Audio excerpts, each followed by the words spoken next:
الرحيم. السلام عليكم ورحمة الله وبركاته. إن الحمد لله نحمده ونستعينه ونستهديه ونستغفره ونتوب إليه ونعوذ بالله من شرور أنفسنا من سيئات أعمالنا من يهديه فلا مضل له ومن يضلل فلا هادي له. أشهد أن لا إله إلا الله وحده لا شريك له وأشهد أن سيدنا محمدا عبده ورسوله. اللهم صل وسلم وبارك على سيدنا ونبينا مولانا محمد وعلى آله وأصحابه والتابعين وتابعيهم بإحسان إلى يوم الدين. أما بعد, para jamaah Masjid Al-Amin yang semuanya dimuliakan Allah Subhanahu wa taala. Alhamdulillah, bersyukur kita kepada Allah pagi hari ini dan diberikan berbagai macam kemuliaan iman Islam, kemuliaan nikmat sehat walafiat, dan kita diberikan kelonggaran waktu dan kemampuan untuk bisa hadir di masjid yang kita cintai ini. Mudah-mudahan kehadiran kita diberikan oleh Allah pahala yang berlipat ganda, dan juga ini menjadi sarana istiqamah kita dalam iman Islam hingga ajal menyebut kita dalam keadaan husnul khatimah. Yang sakit mudah-mudahan segera diangkat penyakitnya oleh Allah Subhanahu wa taala. Yang punya problem, punya masalah, mudah-mudahan diberikan solusi, jalan keluar dan kemudahan yang terbaik dari Allah Subhanahu wa taala. Kita doakan orang tua kita, orang yang berjasa untuk kita, yang masih hidup, mudah-mudahan diberikan panjang umur, sehat walafiat dan istiqamah, dan sudah meninggal dunia mudah-mudahan diberikan tempat yang sangat mulia di surga Allah Subhanahu wa taala. Jamaah yang dimuliakan Allah Subhanahu wa taala, kajian tema sirah nabawiyah, yaitu pada pagi hari ini kita akan bahas tentang berbagai macam kesulitan, tantangan yang dihadapi oleh orang-orang yang beriman di Mekah. Misalnya di awal-awal dakwah Rasulullah SAW,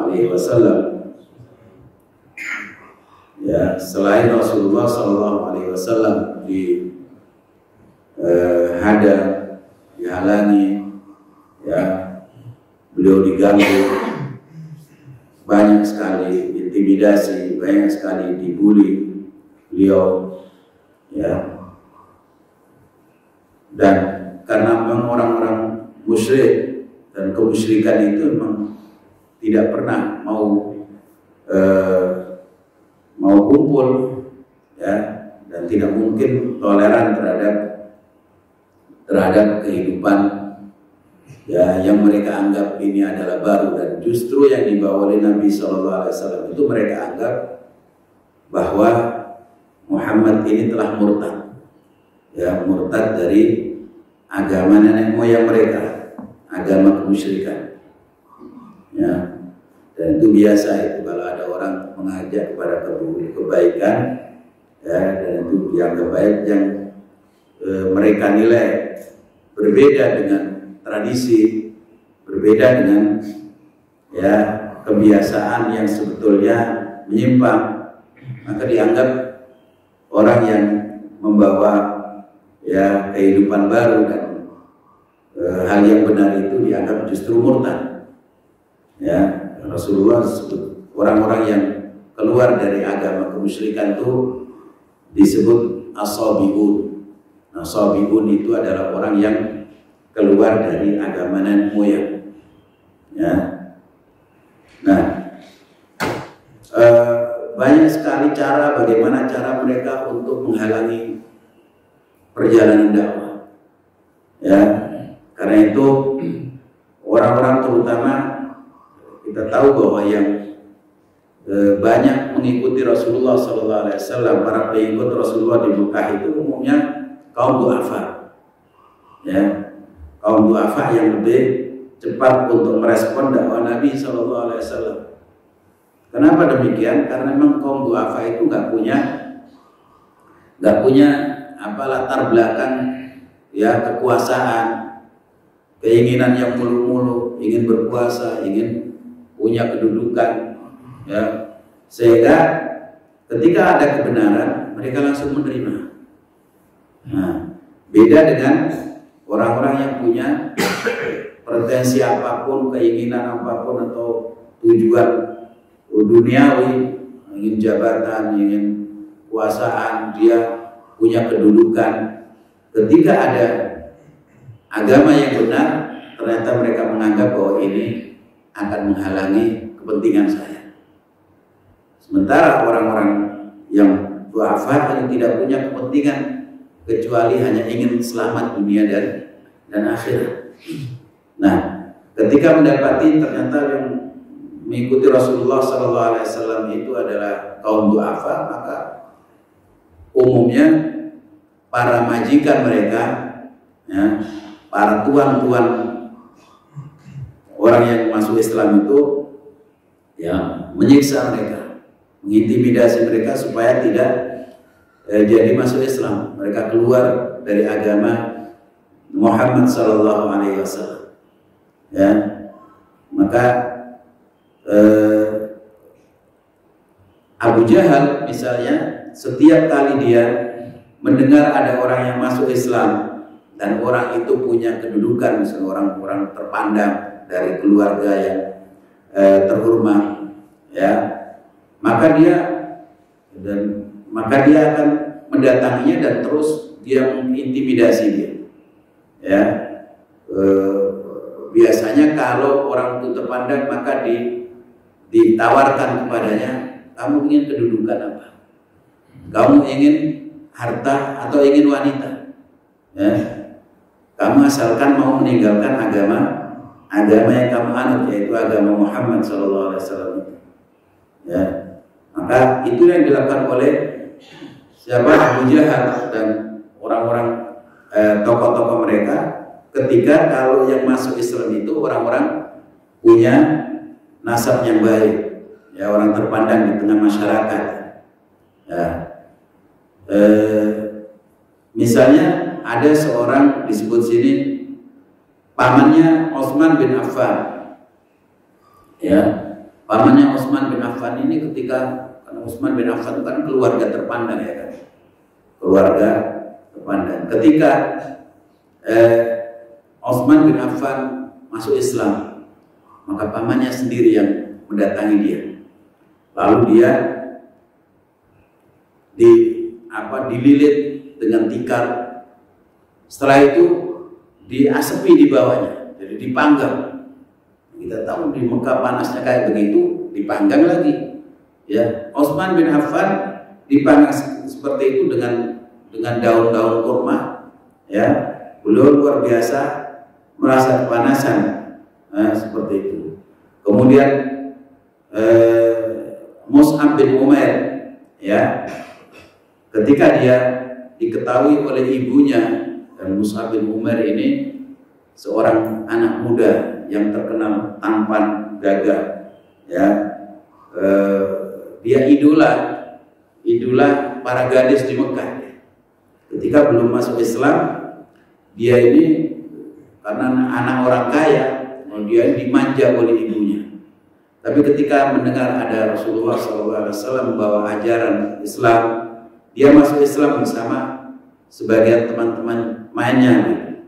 Nah, maka Ummu Mus'ab atau ibunya Mus'ab itu ketika tahu, diusir nih anak ini dari rumahnya. Padahal selama ini ya Mus'ab itu kalau kita bilang adalah anak mama, ya, karena anak sekarang anak mama, dimanja oleh ibunya, oleh mamanya, dan tidak pernah bajunya itu baju yang jelek, lalu tiap hari ganti. Ya, karena saking memang orang kaya. Tetapi ketika diusir dari rumahnya, dia tidak dikasih apa-apa, tidak dikasih bekal. Akhirnya dia ini, ya pakaiannya cuma camping sebagai anak muda yang miskin banget, karena diusir oleh orang tuanya. Sehingga sampai beliau itu diceritakan dalam Sirah Nabawiyah, ya, dimana ketika beliau syahid fisabilillah di perang Uhud itu, beliau nggak punya apa-apa, kain kafan saja nggak punya.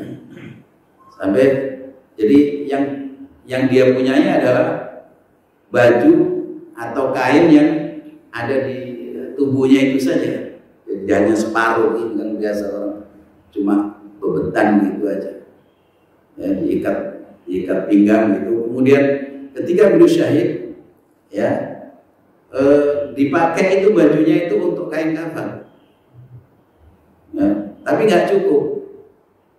Ya, dilaporkan kepada Rasulullah, ya Rasulullah, ini Mus'ab radhiyallahu an, beliau ya meninggal dunia syahid fisabilillah, tapi kafannya nggak cukup. Ya, bagaimana ini? Maka kata Rasulullah, kalau begitu kainnya itu tutupkan ke bagian atas tubuhnya, dan bawahnya ya tutupi saja dengan idkhir, dengan rumput-rumputan. Jadi nggak pakai kain kafan. Jadi syahid fisabilillah. Subhanallah. Padahal beliau ini adalah seorang duta pertama yang dikirim oleh Rasulullah untuk mengislamkan kota Madinah. Jadi sebelum Rasulullah datang ke kota Madinah itu, Rasulullah mengirim duta untuk mengislamkan dulu orang-orang Madinah, yaitu Mus'ab bin Umair. Karena memang terkenal Mus'ab bin Umair itu wajahnya, ketampanannya mirip dengan Rasulullah SAW, sehingga orang banyak tertarik. Ya, bahasanya bagus, lembut. Akhirnya baru 1 tahun beliau ada di kota Madinah, ya, tidak ada satu rumah pun di kota Madinah kecuali sudah ada yang masuk Islam. Apa bapaknya, apa ibunya, apa anaknya, ya pasti di setiap rumah sudah masuk Islam. Ada yang masuk Islam. Sudah kita ada yang mu'alaf. Begitu juga ada seorang sahabat namanya, ya, Suhaib bin Sinan Ar-Rumi. Ya, dia ini disiksa oleh orang Quraisy karena Suhaib bin Sinan Ar-Rumi ini asalnya orang dari wilayah Arab Utara, kemudian dia ditawan oleh orang-orang Romawi.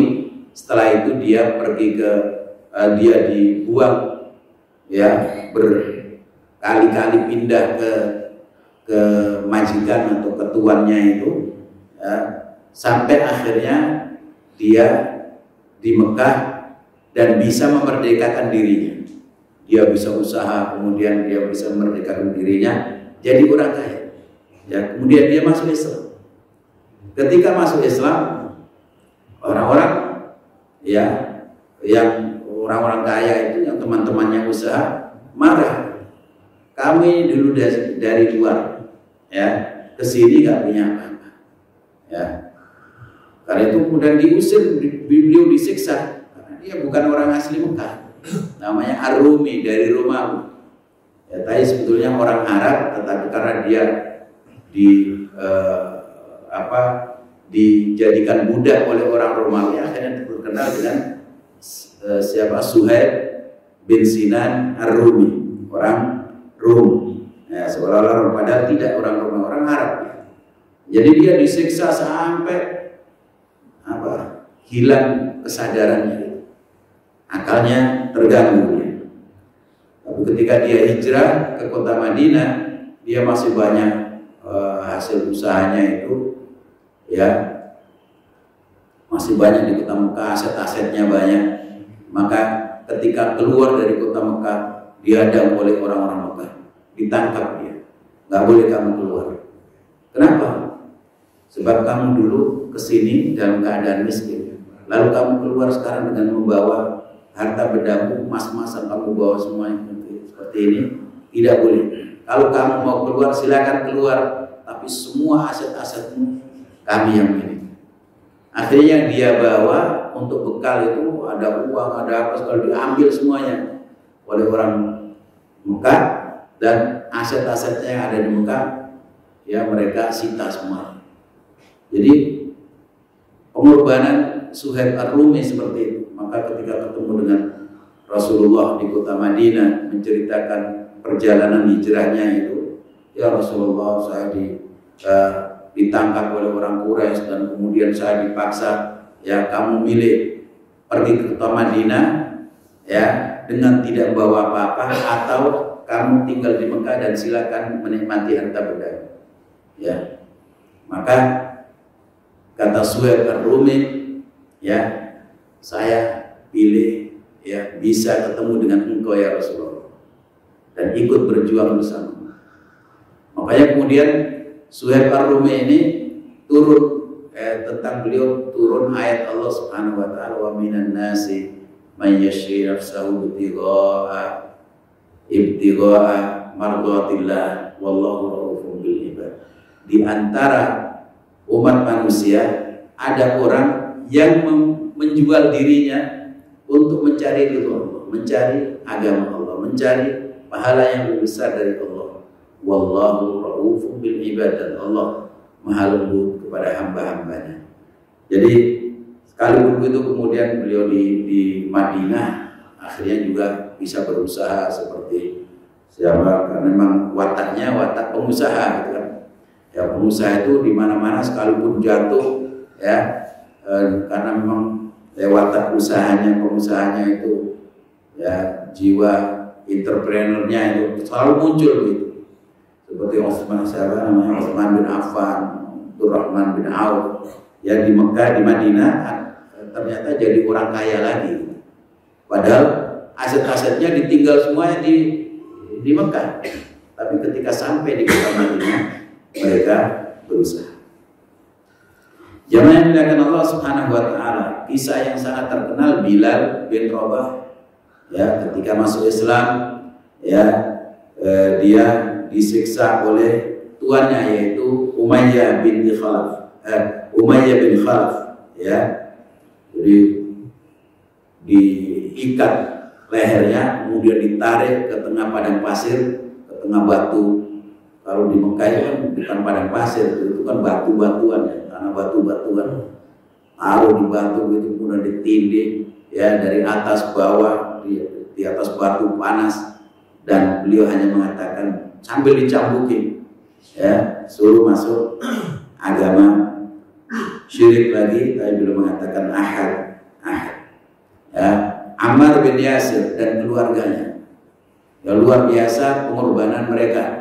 Jadi ibundanya Ammar bin Yasir ini yaitu Sumayyah siapa namanya, Sumayyah binti Khayyam ya, mereka ini keluarga miskin dan jadi budak dari tuan mereka ya. Nah Sumayyah disuruh setelah masuk Islam disuruh kembali oleh tuannya untuk syirik lagi, kembali kepada kemusyrikan. Tetapi beliau menentang dan tidak mau. Ya akhirnya oleh tuannya, ya, oleh Abu Jahal. Sebetulnya Abu Jahal bukan tuannya langsung, tapi dia memang merasa penguasa di kota Mekah. Dia lakukan apa saja kepada siapapun dari rakyatnya.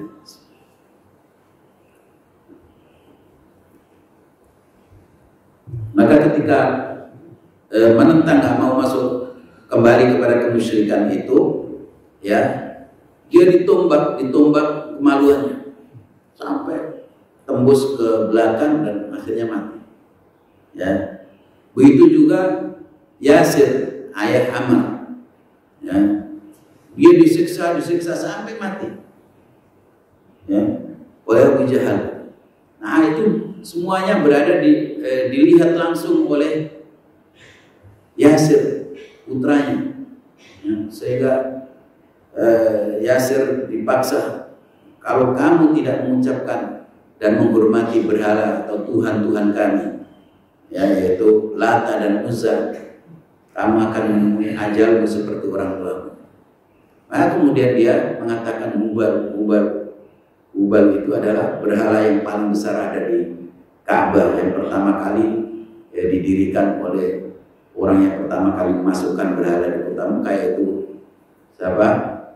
Amr bin Luhai al-Khuzai, yang pernah kita ceritakan tentang awal mula masuknya keberhalaan di kota Mekah. Nah, dia setelah mengucapkan itu menyesal betul deh. Kenapa saya tadi ucapkan itu? Gak apa-apa, saya mati sebetulnya demi mempertahankan iman Islam. Tapi karena saya sakit, saya kasihan terhadap orang tua saya, ya, kasihan terhadap ibu dan bapak saya, sampai dia terucap kata ya Hubal, ya. Maka kemudian dia datang kepada Rasulullah SAW. Ya Rasulullah, bagaimana? Nangis beliau jadi-jadinya. Kenapa saya jadi mengucapkan itu? Saya betul-betul menyesali, sementara saya tidak ingin untuk keluar dari Islam. Maka turunlah ayat Allah Subhanahu wa taala dalam surat An-Nahl ayat 106, ya, man kafara billahi min ba'di imanihi, ya, barang siapa yang kafir kepada Allah setelah dia beriman, ya, berarti dia murtad, mendapatkan siksaan yang besar. Illa man ukriha, kecuali orang yang dipaksa, ditindas, ya, dipaksa untuk masuk, untuk keluar dari Islam, untuk kafir.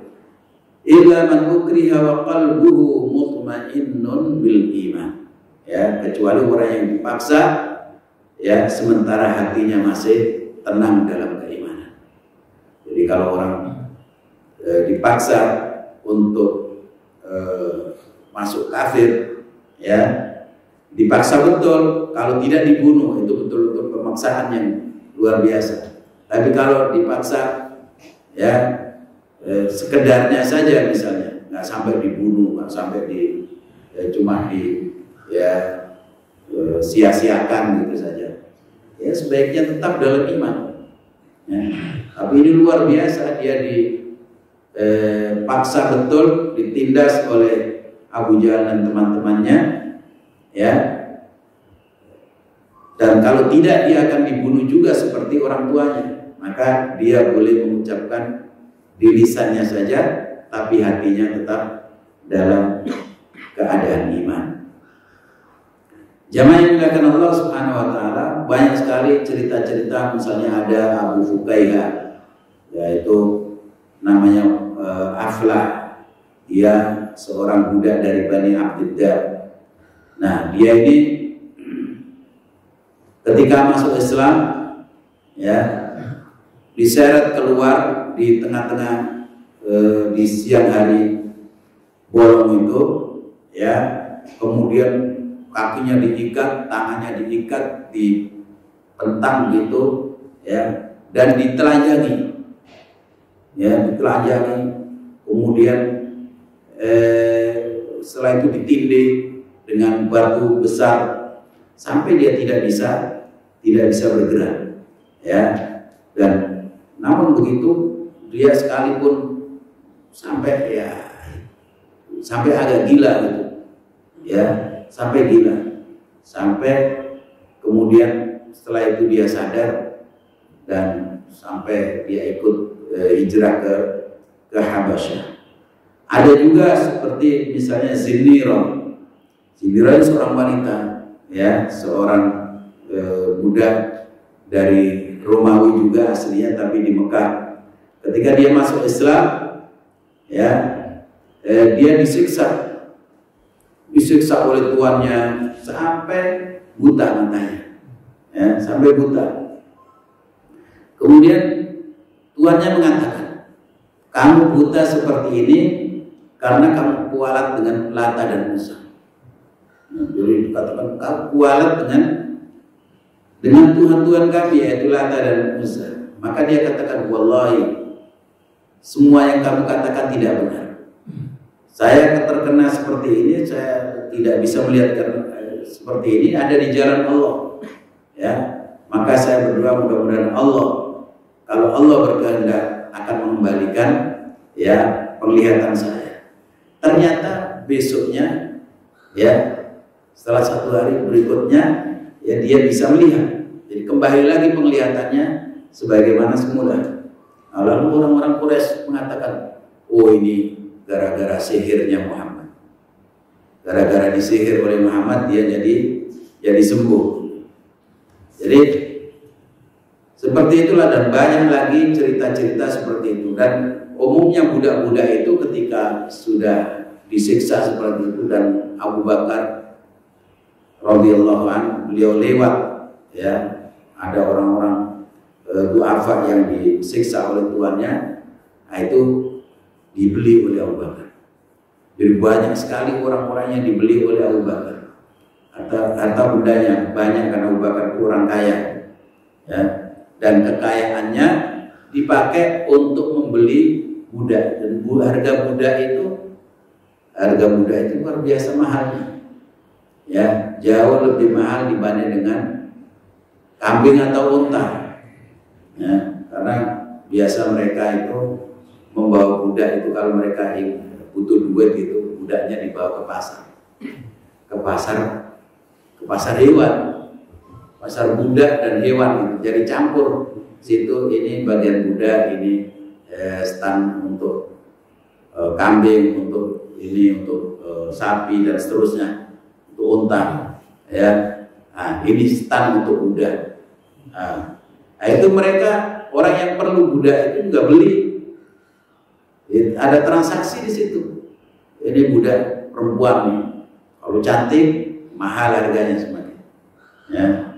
Kalau masih muda dan dia kuat, karena misalnya orang yang mau beli ini butuh untuk kerja di ladang, ya pasti cari orang yang kuat gitu, bisa kerja di ladang, dan dia beli, dan harganya sangat mahal. Ya, karena itu, ya ketika Abu Bakar melihat mereka itu disiksa oleh tuan-tuannya, dibeli oleh Abu Bakar semua, ya, sampai orang tuanya Abu Bakar itu mengatakan, kamu ini gimana sih, ya uang kamu, harta kamu habiskan untuk nyari orang-orang yang tidak berguna, ya orang-orang lemah. Harusnya kalau kamu mau nyari orang-orang yang kuat, ya beli orang-orang yang kuat, dan kamu jadikan budak untuk bekerja membantu usaha kamu, ya bukan orang-orang lemah, perempuan tua dan seperti itu, ya, perempuan yang tidak berguna seperti itu, ya. Tapi Abu Bakar tetap karena Allah Subhanahu wa taala dan kasihan kepada mereka, dibeli mereka dengan uangnya, ya. Maka turunlah ayat Allah Subhanahu wa taala dalam surat Al-Lail itu, wa sayujannabuhal atqa alladhi yu'ti malahu yatazakka, bahwa neraka itu tidak akan dimasuki oleh orang-orang yang bertakwa, ya.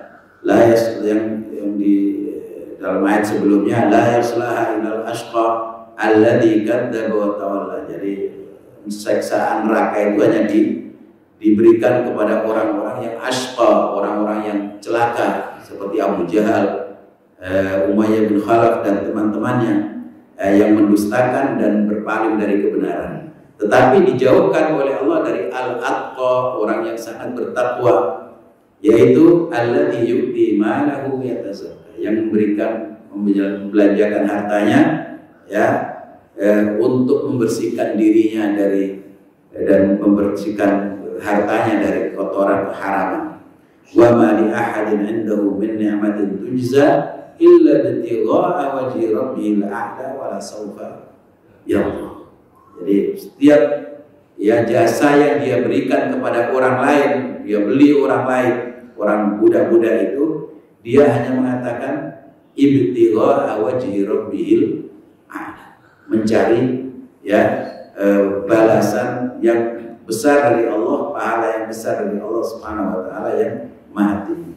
Wala sawfa yarda, pasti dia akan mendapatkan keridhaan dari Allah Subhanahu wa taala. Dan ayat ini, ya, dalam asbabun nuzul adalah terkait dengan Abu Bakar As-Siddiq radhiyallahu anhu. Jamaah yang dimuliakan Allah Subhanahu wa taala, dalam kondisi seperti itu Rasulullah juga ya saking sayangnya beliau kepada kasihan kepada sahabat-sahabatnya yang terus diintimidasi, disiksa, ada yang mati, ada yang ya sampai hilang kesadarannya, ya. Maka Rasulullah SAW ya minta kepada mereka atau perintahkan kepada mereka untuk hijrah ke Habasyah, ya.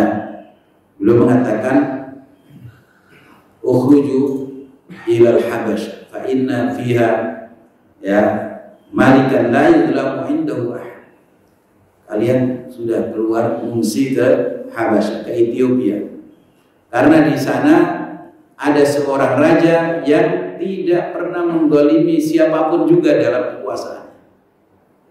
Jadi dalam selama dia berkuasa tidak pernah menggolimi siapapun juga, sekalipun beda agamanya, sekalipun ya bukan kroni-kroninya, tetap saja dia ya adil di dalam memutuskan perkara, ya.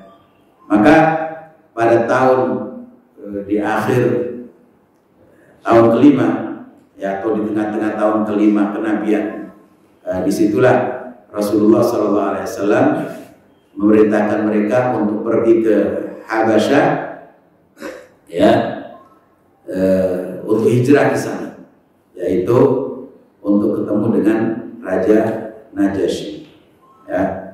Nah, siapa saja yang pada saat itu hijrah? Nah, hijrah pertama ke Habasyah ini ada ya 12 orang laki-laki, ya, dan 4 orang perempuan, ya. 12 laki-laki dan 4 orang perempuan, berarti berapa? 16, ya. 16 orang dipimpin oleh Utsman bin Affan. Utsman bin Affan beserta istrinya yaitu Ruqayyah binti Rasulullah SAW. Istri Utsman itu adalah putri dari Rasulullah SAW, ikut di dalam perjalanan menuju hijrah ke Habasyah itu, karena ya pada Utsman itu seorang pengusaha, ya. Tapi karena Rasulullah SAW suruh kamu yang jadi pimpinan bagi mereka, ya, maka disebut oleh Rasulullah SAW, innahuma awwalu baitin hajara fi sabilillah ba'da Ibrahim wa Lut alaihi wassalam. Jadi Utsman dan istrinya Ruqayyah ini adalah satu keluarga yang pertama kali hijrah setelah Ibrahim dan Nabi Lut alaihi wassalam. Jadi orang yang pertama hijrah karena membawa agama, karena kepentingan agamanya itu adalah Nabi Ibrahim dan Nabi Lut. Ketika Nabi Ibrahim ya diusir, ketika dibakar oleh Raja Namrud ya di negaranya di Kaldania itu, akhirnya beliau diusir karena nggak kebakar, dibakar tidak terbakar. Allah berfirman, ya naru kuni bardan wa salaman ala Ibrahim. Ya, Allah mengatakan kepada api itu, jadilah kamu dingin dan menyelamatkan Nabi Ibrahim. Nah, mereka akhirnya marah, sudah nggak bisa dibakar, nggak bisa disiksa apapun, dia nggak mempan, diusir. Akhirnya diusir Nabi Ibrahim, dan bersama beliau adalah istrinya Sarah beserta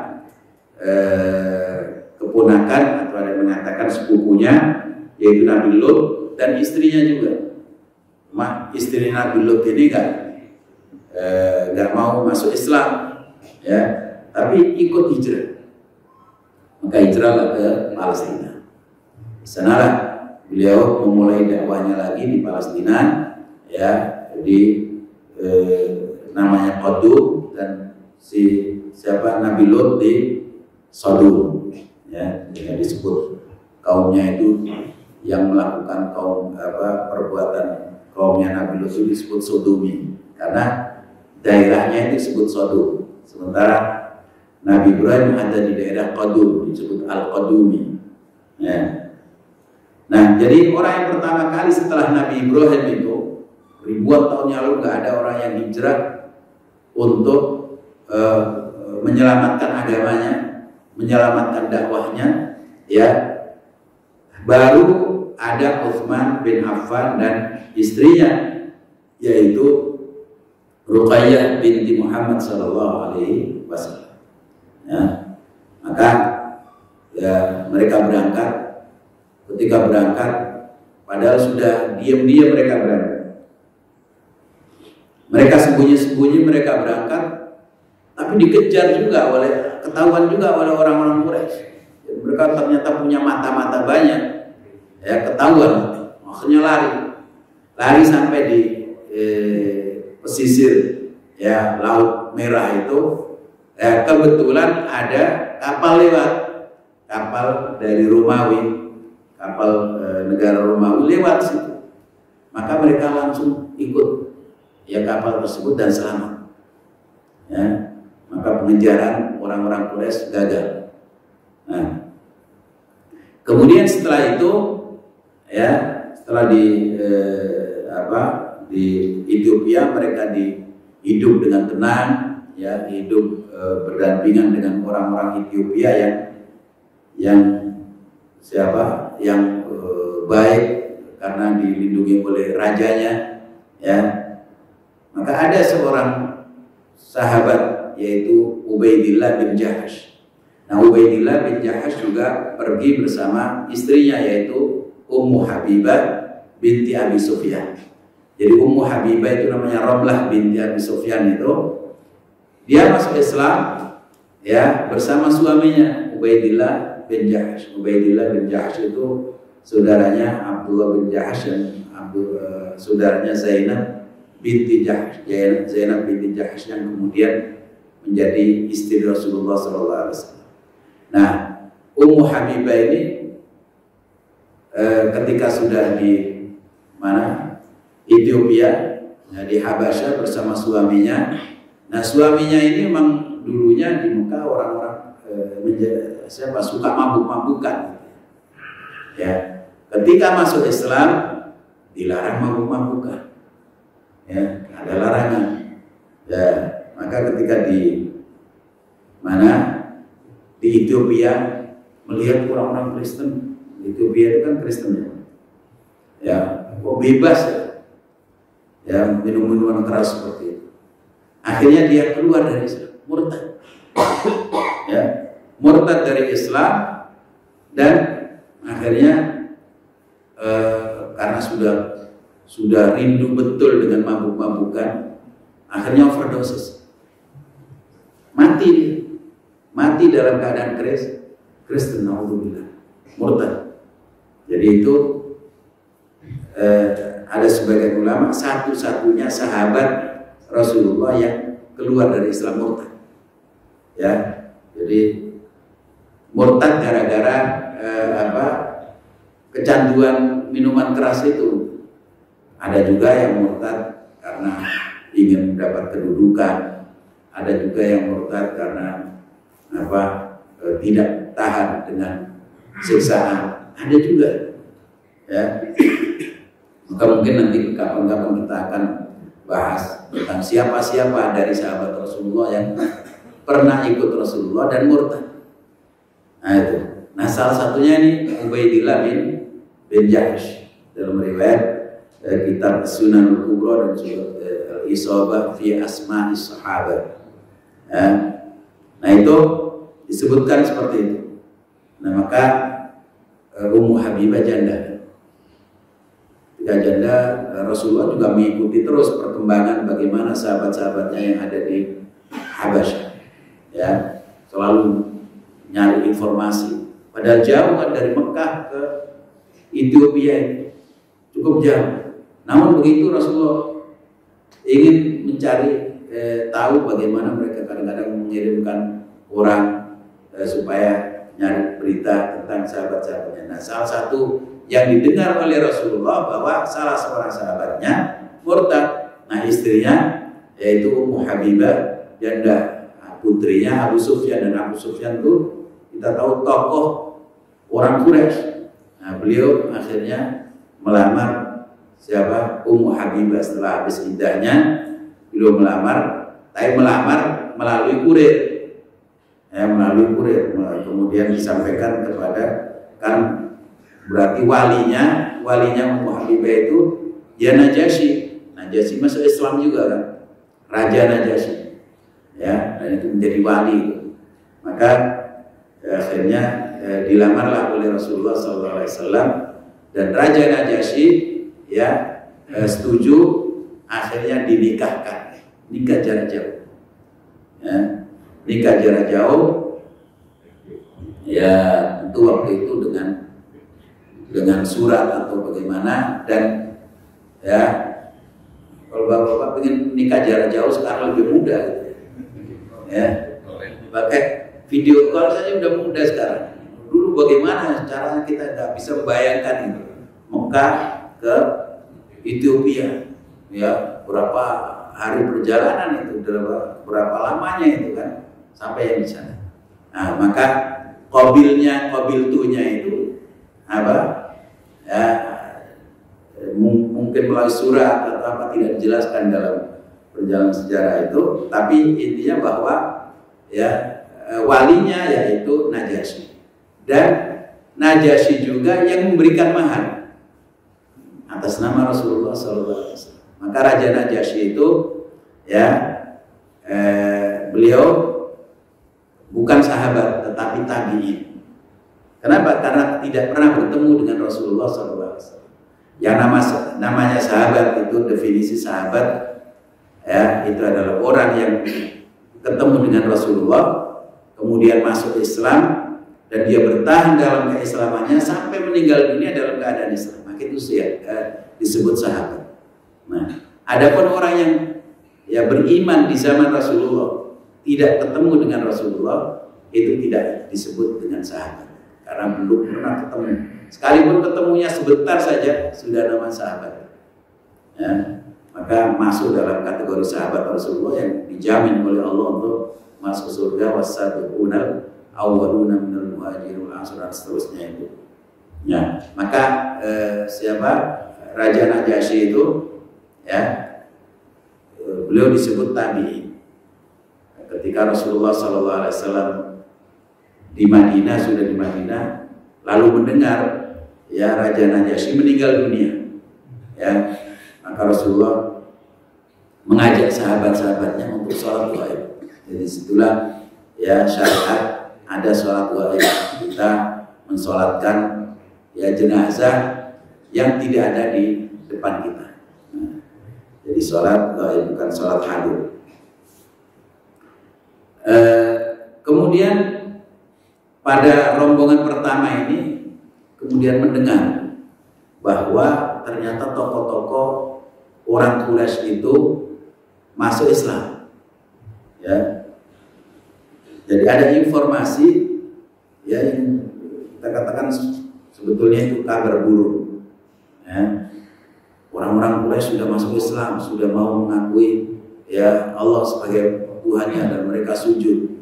Nah, itu karena apa? Karena ketika Rasulullah SAW ya pergi ke Ka'bah, beliau sholat membaca surat Wan Najmi Idza Hawa. Ya, Wan Najmi Idza Hawa ma dhalla sahibukum wa ma ghawa. Ya, in huwa illa wa ma yantiqu 'anil hawa in huwa illa wahyun yuha. Kemudian disebut situ nama-nama berhala. Afara'aitumul Lata wal Uzza wa Manata tsalitsatal ukhra alakum dzakaru wal untha. Sampai terakhir surat itu Allah Subhanahu wa taala mengatakan fasjudu lillahi wa'budu. Maka sujudlah kalian. Afa min hadzal hadithi ta'jabu. Apakah dengan kisah-kisah ini atau Al-Qur'an ini kalian kagum? Wa tadhakuna wa la tabku. Apa kalian merasa ini ajaib, sesuatu yang aneh, ya? Lalu kalian menertawakan Al-Quran, menertawakan ayat-ayat Allah, ya? Wa tadhakuna wa la tabkun, dan kalian tidak mau menangis. Wa antum samidun, lalu kalian bermain-main justru menertawakannya. Karena itu fasjudu lillahi wa sujudlah kalian kepada Allah dan nyembahlah. Nah, pada saat itu orang-orang Quraisy ketika mendengar suara Rasulullah yang indah itu, mereka terpesona dan terbawa oleh suasana ayat-ayat dalam surat An-Najm. Ya, ketika akhir surat itu suruh sujud, fasjudu, maka sujudlah kalian kepada Allah. Maka mereka semuanya sujud. Ya, tidak terasa ya. Kecuali Abu Jahal.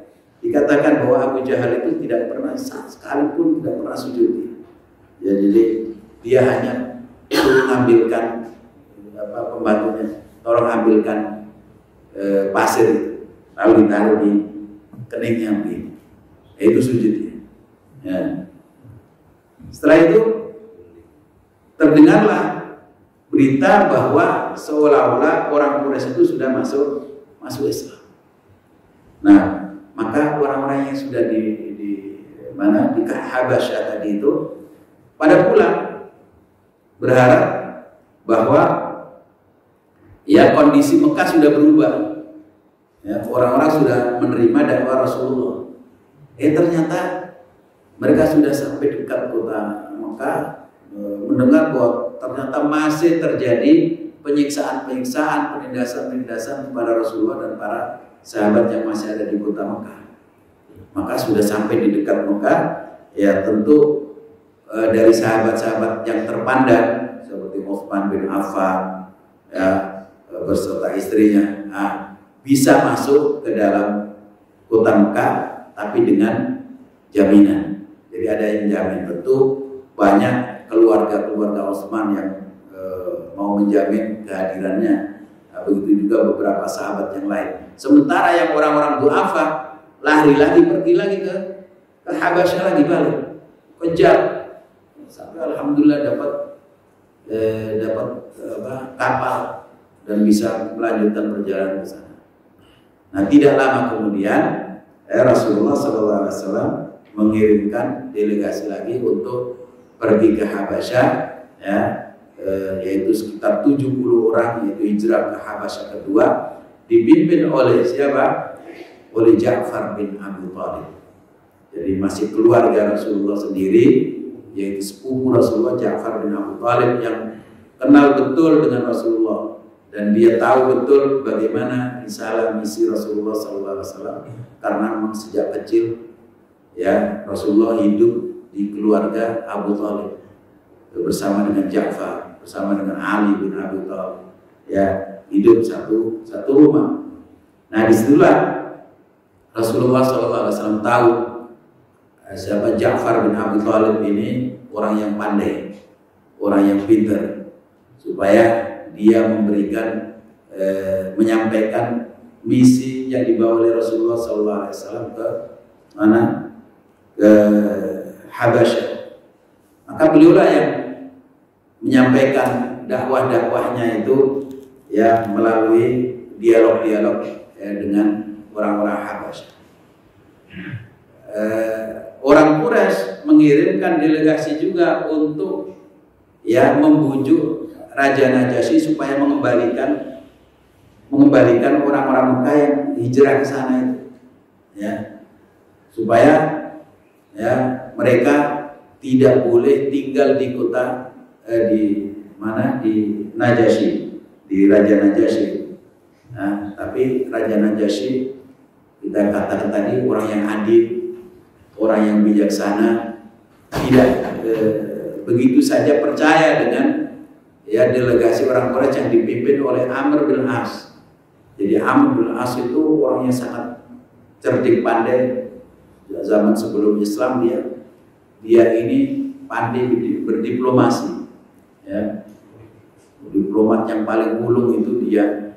Sebelumnya itu ada Mus'ab bin Umair, kemudian Amr bin As, Ja'far bin Abi Thalib, itu para diplomat ulung di zaman Rasulullah SAW. Ya, maka dia membujuk siapa? Raja Najasyi supaya mengusir lagi orang-orang yang hijrah ke negerinya. Ya. Tetapi tidak berhasil. Justru ada riwayat yang mengatakan bahwa Amr bin As masuk Islam di Habasyah. Itu riwayat dalam kitab sirahnya Dr. Muhammad As-Silani dari Libya itu, beliau mengatakan bahwa Amr bin As itu masuk Islamnya di Habasyah. Tapi di riwayat yang lain Amr bin As itu masuk Islamnya bersama-sama dengan Khalid bin Walid di tahun 6 Hijriah. Ya. Wallahu a'lam bishawab. Intinya bahwa mereka tidak berhasil untuk mengusir atau mengembalikan sahabat-sahabat Rasulullah untuk kembali ke kota Mekah. Dan ini memang siasat Rasulullah SAW. Pertama, ya strategi Rasulullah kenapa ada sahabatnya yang disuruh ke pergi hijrah. Ya, beliau ini untuk kewaspadaan, ya, untuk antisipasi, ya karena memang orang Quraisy berusaha untuk membunuh dakwah, untuk membonsai dakwah itu supaya tidak berkembang. Maka bisa jadi nanti kalau di Mekah tidak berkembang, maka di sana bisa berkembang. Ya, di Ethiopia bisa berkembang. Artinya ada dua basis dakwah. Kalau di sini misalnya tidak bisa berkembang, maka di tempat lain bisa berkembang sehingga Islam itu tidak sampai mati. Dan itu seperti itu. Apalagi ada ya, isu-isu untuk semuanya dibunuh orang Islam, sehingga yaitu sama dengan ya, usaha genosida yang dilakukan oleh Israel sekarang, supaya orang Gaza itu habis semuanya. Nah di Mekah juga begitu, hampir saja kaum muslimin dihabisi. Kalau ada kaum muslimin yang ada di luar Mekah, nah, maka mereka lah yang akan meneruskan perjuangan dakwah itu. Jadi itu strategi Rasulullah SAW. Selain daripada itu adalah bentuk Rasulullah sayangnya kepada sahabat-sahabatnya yang ya setiap hari, setiap saat disiksa oleh tuan-tuannya, oleh orang-orang yang penguasa di sana. Maka dengan begitu Rasulullah SAW menyelamatkan agama mereka sekaligus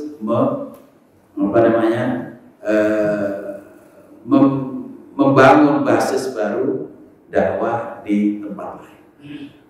Jamaah yang dimuliakan Allah Subhanahu wa taala, dan kemudian para orang-orang yang hijrah ke Habasyah itu ya kembali ketemu Rasulullah lagi itu di kota Madinah. Setelah Rasulullah 7 tahun hijrah di kota Madinah, mereka baru pulang. Ya, ingin ketemu dengan Rasulullah di kota Madinah. Mekah masih dalam posisi musyrik. Ya, maka mereka pergi ke kota Madinah, di laut ketemu dengan rombongan orang Islam yang dari Yaman. Jadi rombongan Abu Musa al-Asy'ari. Abu Musa al-Asy'ari itu pernah ketemu dengan Rasulullah. Ya, dia masuk Islam di kota Mekah. Tapi oleh Rasulullah, setelah dia masuk Islam, sudah kamu kembali ke Yaman dan dakwahkan Islam di negara. Akhirnya Abu Musa al-Asy'ari pulang ke Yaman dan kemudian membangun basis dakwah di kaumnya yang dikenal dengan Al-Asy'ariyin. Abu Musa al-Asy'ari akhirnya ketika dia pergi ke kota Madinah, ya, ingin ketemu Rasulullah, ketemu dengan rombongan yang dari Habasyah. Akhirnya bareng-bareng ke kota Madinah, ya, ketemu dengan Rasulullah. Di saat itu Rasulullah SAW pulang dari perang Khaybar tahun ke-7 Hijriah. Pulang dari perang Khaybar dalam keadaan mendapatkan kemenangan yang sangat gemilang. Maka Rasulullah mengatakan ketika ketemu dengan Ja'far bin Abi Thalib dan rombongannya, beliau mengatakan bi ayyihima la adri bi ayyihima usar bi fatih Khaybar am bi qudumi Ja'far. Saya tidak tahu. Saya ini sangat bergembira hari ini. Disebabkan oleh apa? Tidak tahu saya, apakah dengan ditaklukkannya Khaybar atau karena kedatangan Ja'far. Khaybar, Ja'far, sama-sama Arab. Jadi bersajak Rasulullah SAW.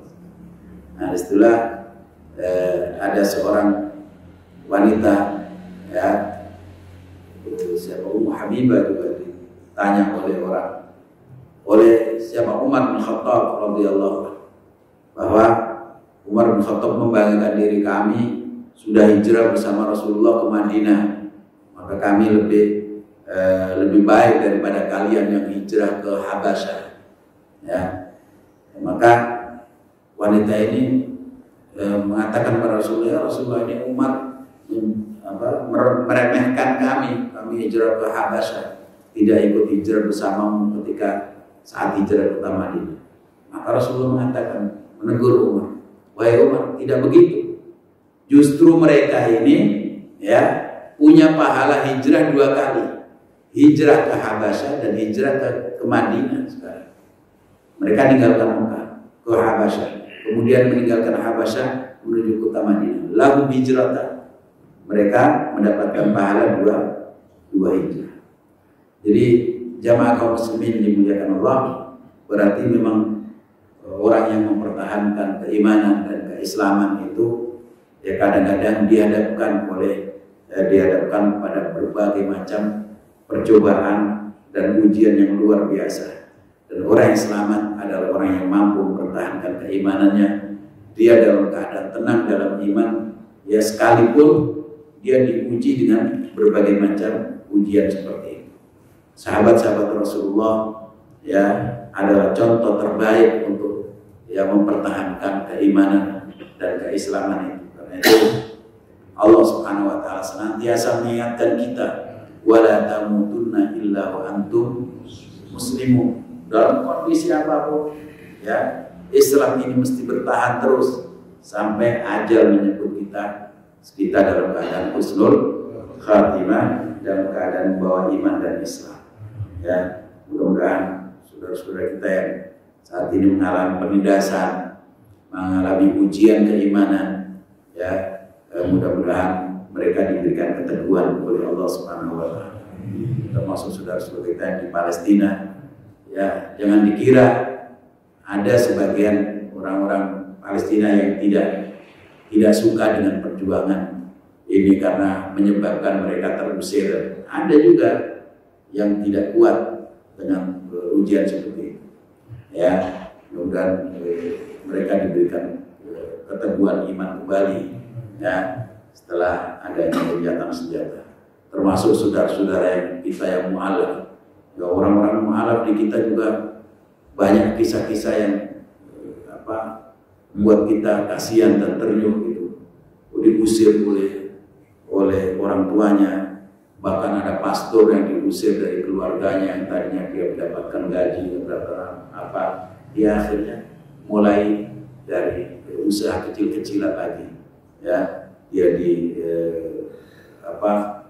dikeluarkan dari ahli waris keluarganya seperti itu.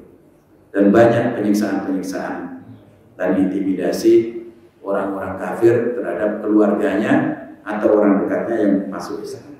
Mudah-mudahan kita diselamatkan oleh Allah Subhanahu wa taala dari berbagai macam fitnah keimanan, fitnah keamanan dan lain sebagainya, dan kita, ya, termasuk hamba Allah yang bersyukur senantiasa. Mudah-mudahan keamanan ini terus ada dalam negeri ini sehingga kita tidak ada gangguan apapun terkait dengan keimanan kita. Wallahu a'lam bishawab.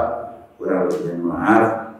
Subhanakallahumma rabbana bihamdik asyhadu an la ilaha illa anta astaghfiruka wa atubu ilaik.